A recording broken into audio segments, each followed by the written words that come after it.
Good to see you here again. We're going to continue from the study that we started last time. So if you didn't hear the first two sessions, you probably should go on the YouTube channel sometime and get those. Because for the next few times that I'm here, I'm going to give you a seminar on the 1888 message, because not only is it really important, but there's a lot of misunderstanding. The church in general will tell you we accepted it. But the truth is we didn't. Because if we did, we wouldn't be the Laodicean church.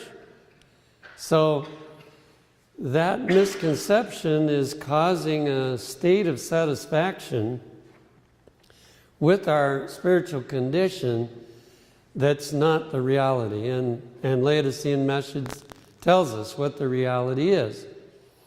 Not only that, but there are various versions of the 1888 message.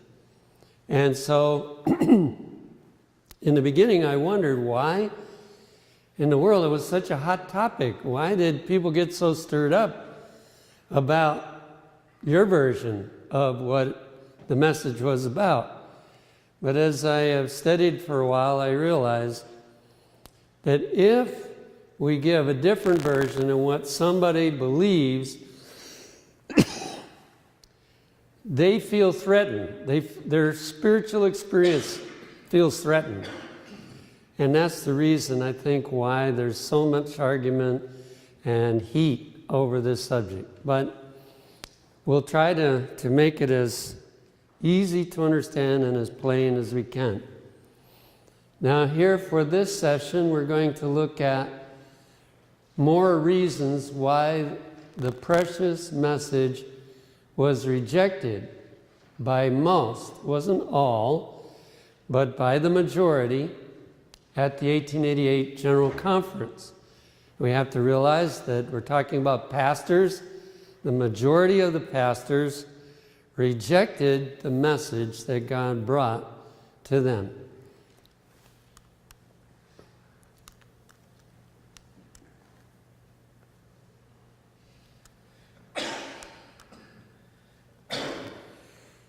In First Selected Messages 361, it says, "We are having most excellent meetings. The spirit that was in the meeting at Minneapolis is not here." Now that sentence has led the majority of Seventh-day Adventists to believe that although we rejected it in 1888 generally, in 1889, 1 year later, we accepted it. But that isn't true if you look at all the history involved. But there was a different spirit, praise the Lord, different attitude. All moves off in harmony. There is a large attendance of delegates. Our 5 o'clock morning meeting is well attended, and the meeting's good. All the testimonies to which I have listened have been of an elevating character. They say that the past year has been the best of their life. The light shining forth from the Word of God has been clear and distinct. And then it gives a definition of what the 1888 message was. We'll study that in more detail in the church service. But it was justification by faith, Christ our righteousness. So either phrase fits what was being presented at the 1888 General Conference. The experiences have been very interesting. Now, what has gone on over the past year from 1888 to 1889 is that Jones and Wagner were busy going from camp meeting to camp meeting and church to church presenting the message that had been turned down by the majority. And the warnings that Ellen White had given were sinking in a little bit. And so people were afraid to oppose in the same way that they had. And the spirit, the attitude was different, but it doesn't mean that there was a full acceptance of this message.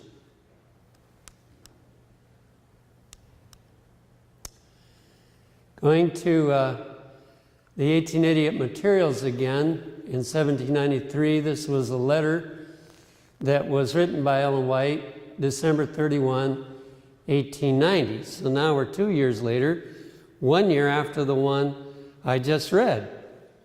And here's what she said. My brother, Uriah Smith, I guess everyone knows Uriah Smith was a very influential leader in our church. He was the Review and Herald editor for a long time. He was the writer of Daniel and Revelation, and a lot of people, looked up to Uriah Smith. My brother, Uriah Smith, whom I have loved and respected in the Lord, you have been working at cross purposes with God, practicing upon yourself deceptions which, if you continue as you have done, will be succeeded with deceptions and delusions which will end in the irrevocable separation from God. That's a pretty serious warning, wouldn't you say? Uriah Smith, if you don't turn around, you're going to end up being against God. Yes. Who was Uriah Smith again? Well, he was a leader in the church. His most prominent role was editor of the Review and Herald, which is our official church paper. And he was also looked upon as a good historian. And he, was highly respected. Thank you. If you're too far away from the pulpit, you can't use that. Oh, is that the way it works? Just come a little bit closer. Oh, okay.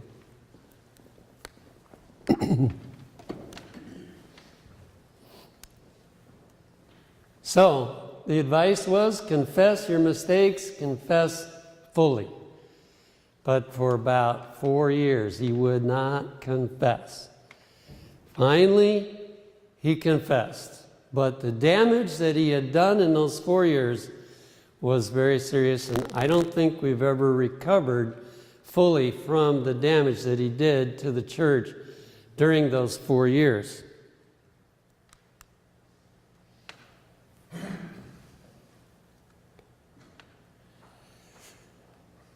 Here's another serious leader causing problems. But we go back now to 2 years before 1888, and we look at why there was so much hesitancy against Jones and Wagner. The matter of the law in Galatians was discussed by a group of leading workers at the time of the General Conference session in Battle Creek in 1886. I think it's the same book. I don't know why I have two different ways of referring to it. He, that's Wagner, took the controversial stance that not a single declaration in Galatians referred to the ceremonial or Levitical law. So, the General Conference president, George Butler, Uriah Smith, took the position that the law in Galatians is the ceremonial law. Now, if that were true, it'd make it easy for Seventh-day Adventists. Very easy. And it's easy to take that position, and still there are people taking it. I noticed that the one that heads up 3ABN, he took that position, wrote a whole book about it. But that doesn't square with what Ellen White has said. So I can't accept that view. Now, this is an excerpt from a letter to G.I. Butler.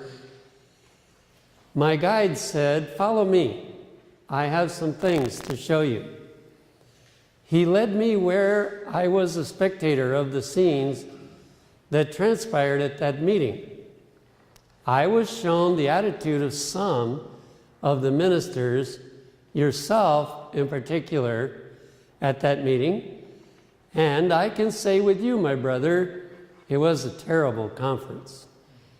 It's interesting that she would take out of his letter the idea that it was a terrible conference, because in his mind, it was a terrible conference because of Ellen White and Johnson Wagner. In her mind, it was a terrible conference because of his attitude. And God showed her what his attitude was. My guide then had many things to say which left an indelible impression upon my mind.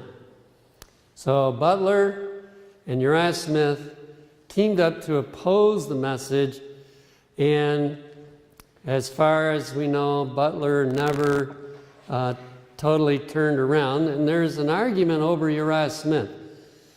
You can find a quote in Ellen White's writings where she saw that he was sorry for what he had done and so on, and I haven't had time to study the whole life of Uriah Smith, but one group claims that he never really understood the 1888 message. He did realize that he had done wrong, but he didn't really grasp the 1888 message. Now that may be true or may not be. I don't know for sure. But I do know that he held out for a long time and did a lot of damage, and especially the damage that was done to the work of Ellen White, because he opposed Ellen White. It wasn't just opposing the message that was given in 1888, but he opposed her role as a prophet because of it, and that was very damaging. His words were solemn and earnest. Let's see, did we skip something here? No, okay.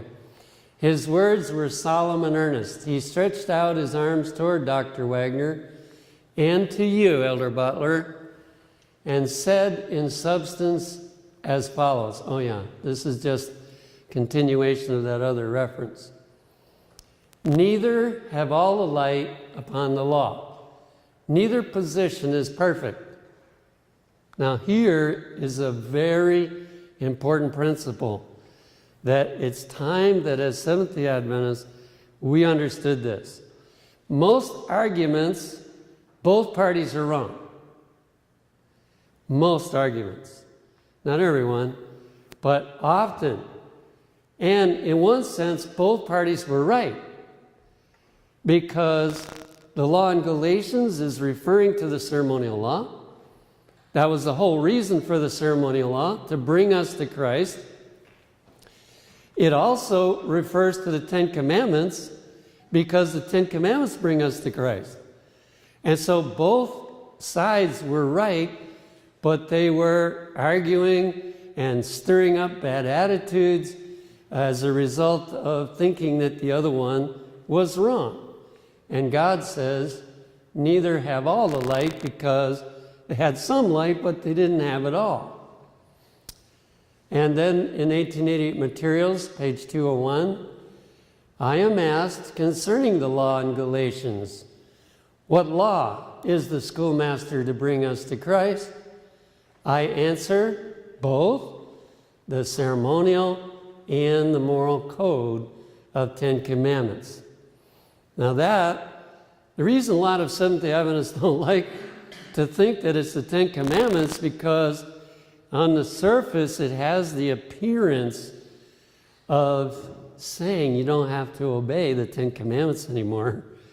So they try to say it's the ceremonial law, which obviously was nailed to the cross, and we don't have to worry about keeping the ceremonial law anymore.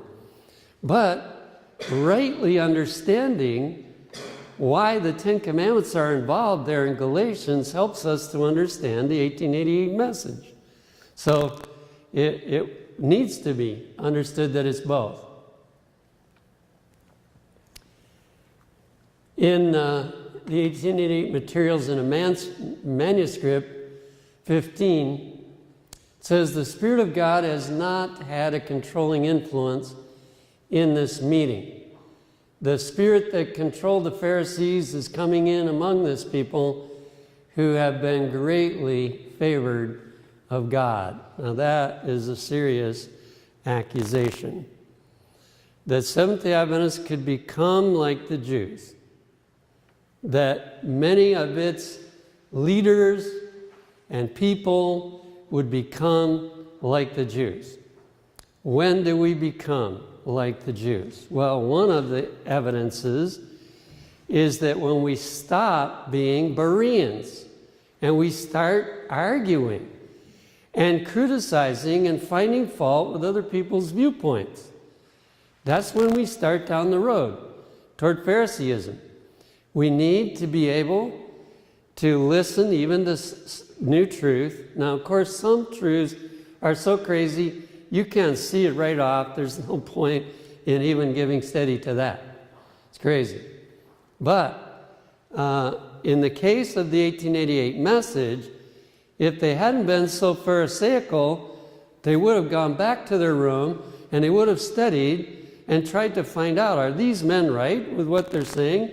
Especially because Ellen White says they're right. We need to study this and see if it's correct. But instead of doing that, they went back to their rooms. They were making fun of Jones and Wagner. And, you know, they had some unique ways about them. There's almost everyone, you can find something to criticize and laugh about. And so that's what they're doing. And their hearts are getting hardened toward the message that God was trying to give. In, again, The Lonely Years, page 390, that's the third volume, I believe, of Ellen White biography, that big set of 6 volumes. There was the question of the law in Galatians, which had been introduced at the session in 1886, and also the identity of the 10 horns or kingdoms of the beast of Daniel 7. Views on these points held by Signs of the Times editors E.J. Wagner and A.T. Jones were in conflict with the traditional views held quite generally and particularly by Butler and Smith. So here were 2 points of theological argument that put them in not the best mood toward each other. And the argument was over the law in Galatians. Butler and Smith said the law in Galatians is talking about the ceremonial law. Jones and Wagner said, no, it's talking about the 10 Commandments only. And then, on top of that, the list of 10 kingdoms in Daniel 7, they had a different list. A couple of different names in there. And so these 2 arguments were going on ever since the 1886 General Conference and was still affecting them here in 1888. They discussed some of this again at the 1888 General Conference before the lectures on Christ our righteousness.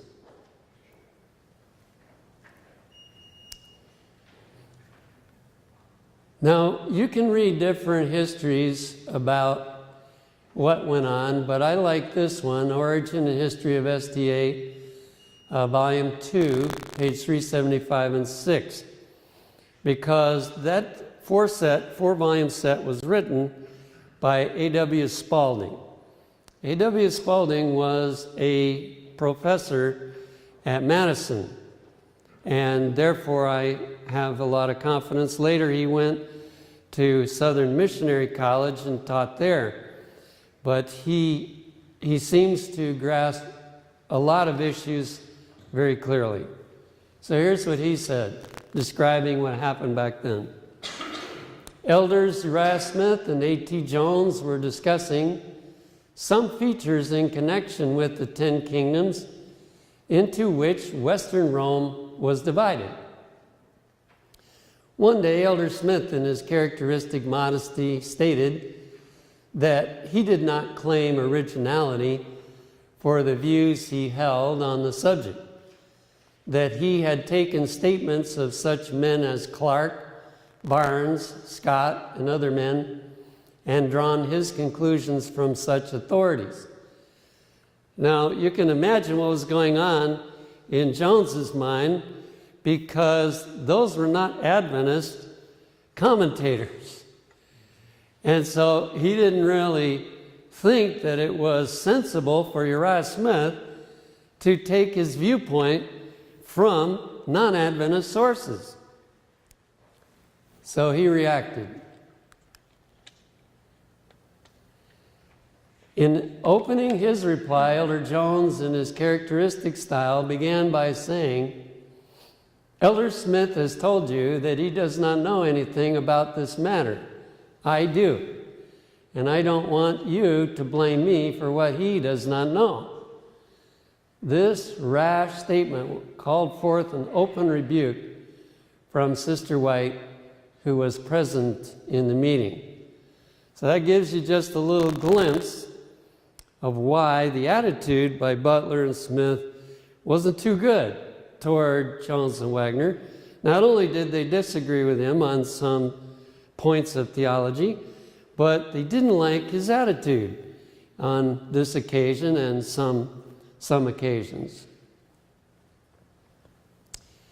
In the 1888 materials, page 88, it is the absence of Christ in the soul and the cherishing of self-sufficiency that leads to dissension. Now that's a very valuable quotation. And sad to say, Jones and Wagner did not experience righteousness by faith as much as they could teach it.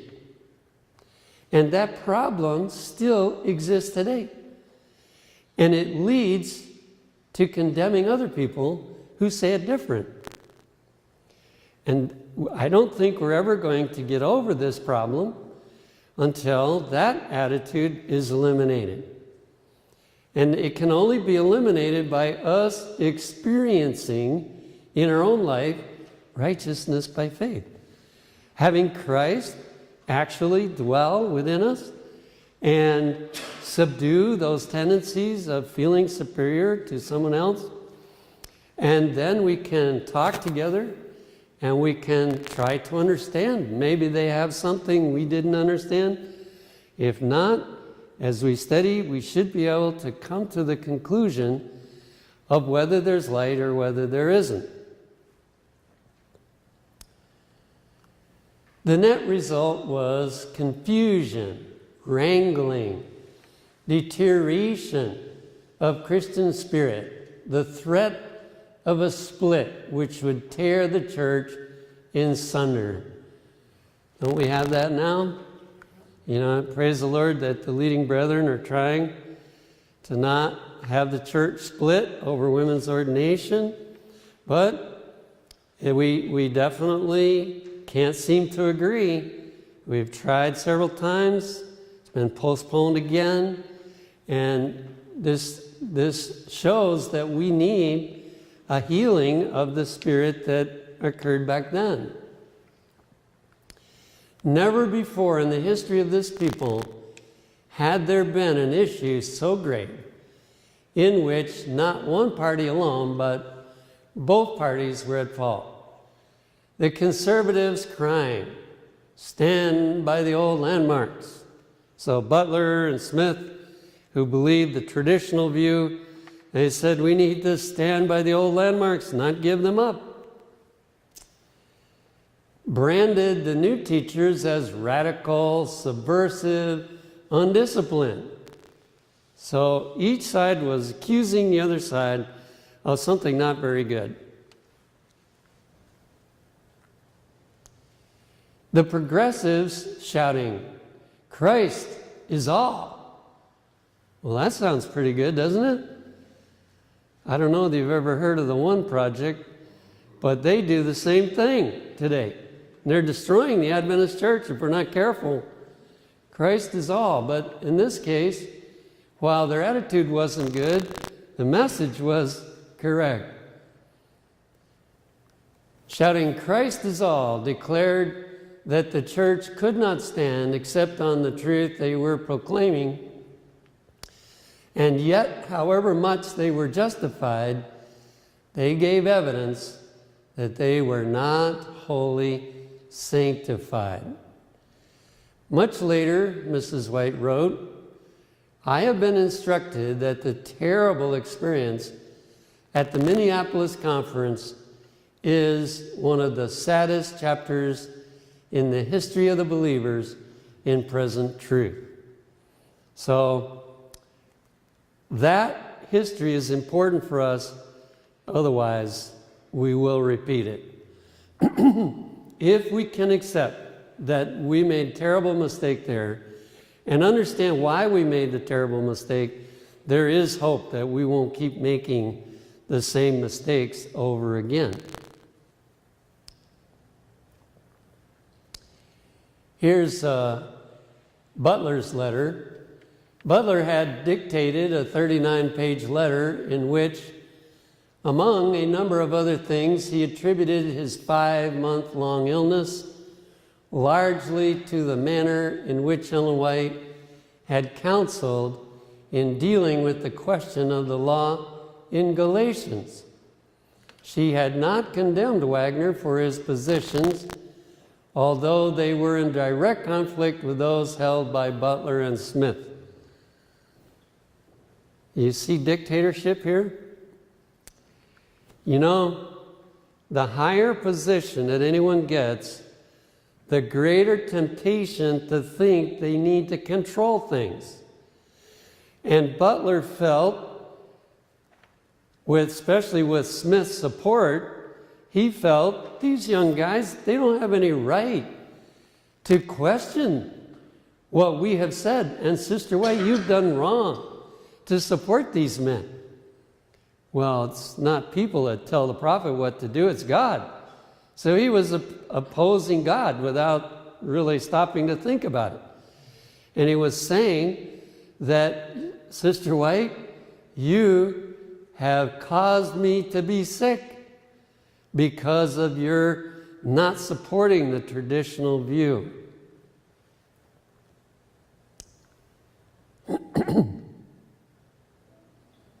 Whoop.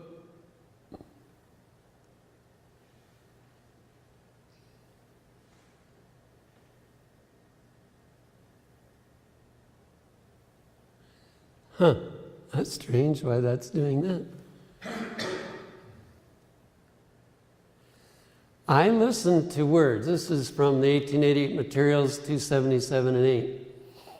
I listened to words uttered that ought to make every one of those ashamed who uttered them. Now remember, these are pastors. And she's saying that all you pastors should be ashamed for the way you talked about Jones and Wagner.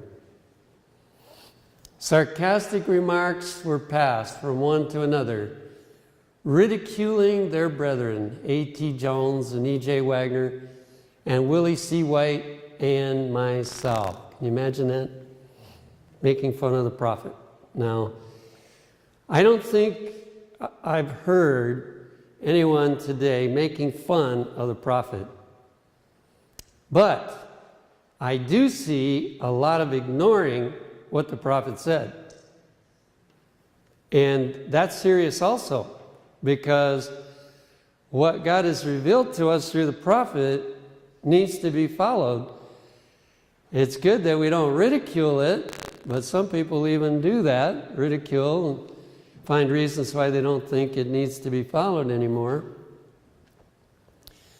My position and my work were freely commented upon by those who ought to have been engaged in the work of humbling their souls before God and setting their own hearts in order. There was seemingly a fascination in brooding over imaginary wrongs and expressions of imagination of their brethren and their work, which had no foundation in truth and in doubting. Now here's another very important insight.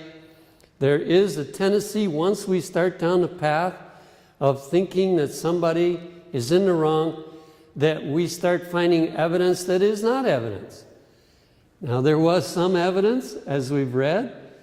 The fact that Jones and Wagner believed that it was only the Ten Commandments in Galatians, yeah, that's not totally correct. And then the attitude is not totally correct.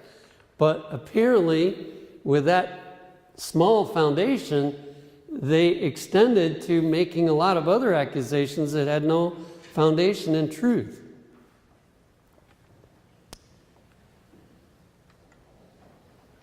So, here we have this from Manuscript 9, 1888. Now, our meeting is drawing to a close, and not one confession has been made. So, in other words, they went through the entire 1888 General Conference. They had message after message from Jones and Wagner and some from Ellen White.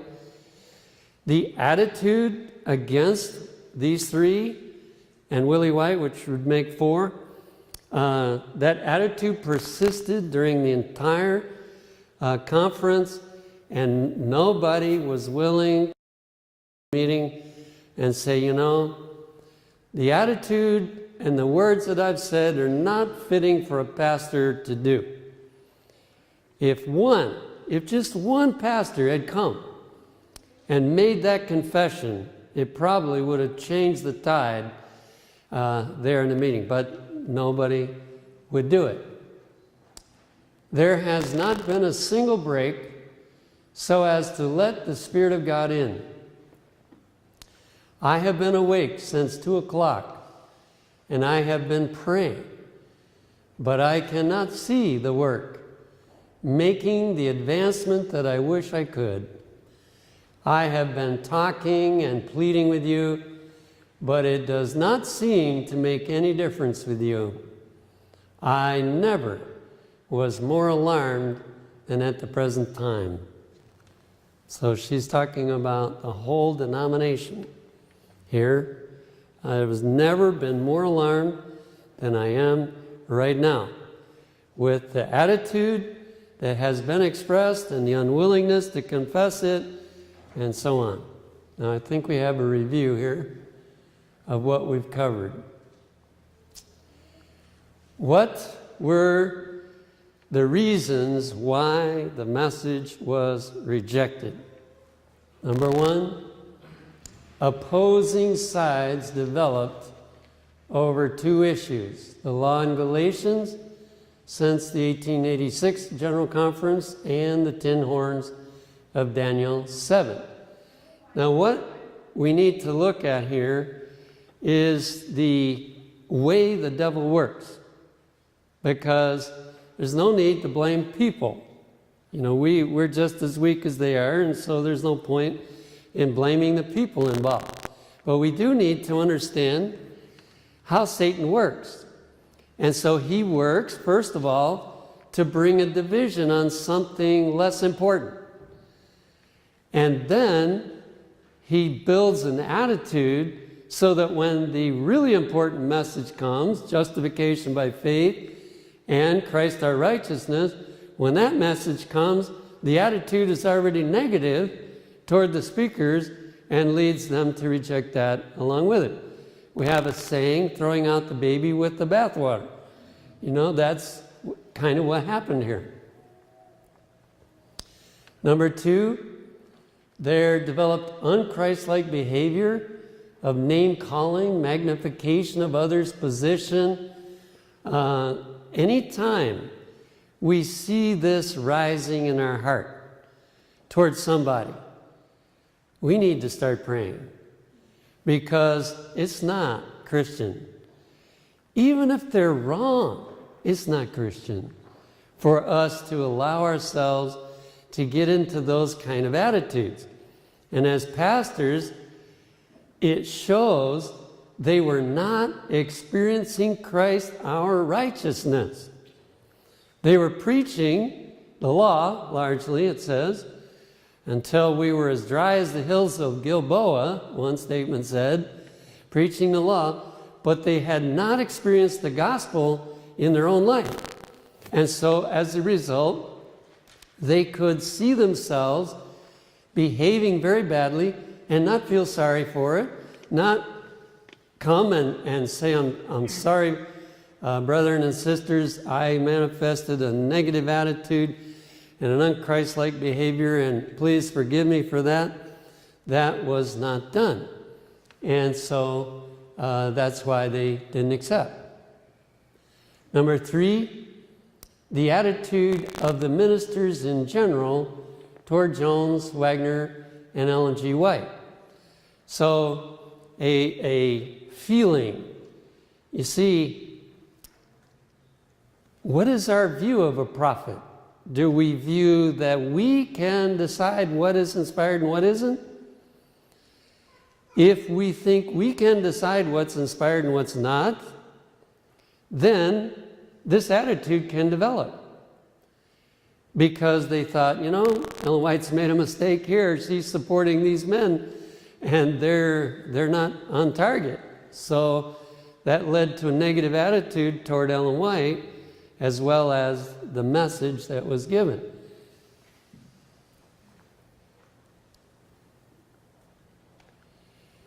Both sides were wrong and needed the balance of the other side. Often this is the case. I'll tell you another one that I believe it's true on, a nature of Christ. That is the nature of his humanity. Was he like Adam before he fell, or was he like Adam after he fell?